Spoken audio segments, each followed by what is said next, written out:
பிரதம மந்திரி வீடு கட்டும் திட்டத்திற்கு மாநில அரசு அதிக நிதி வழங்கிய போதிலும் மத்திய அரசின் பெயரிலே திட்டம் செயல்படுவதாக சட்டத்துறை அமைச்சர் ரகுபதி தெரிவித்துள்ளார்.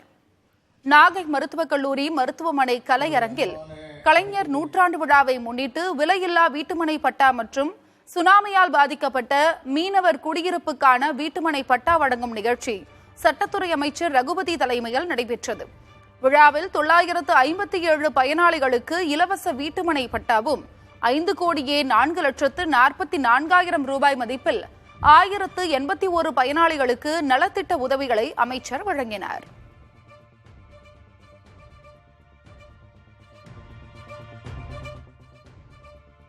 அந்த திட்டத்துக்கு பாரத பிரதமருடைய வீட்டு வசதி திட்டம் என்றுதான் பெயர் வைத்திருக்கிறோம். அவர்கள் தருகிற பணத்துக்கு தமிழ்நாடு அரசினுடைய திட்டம் என்று பெயர் வைக்கவில்லை.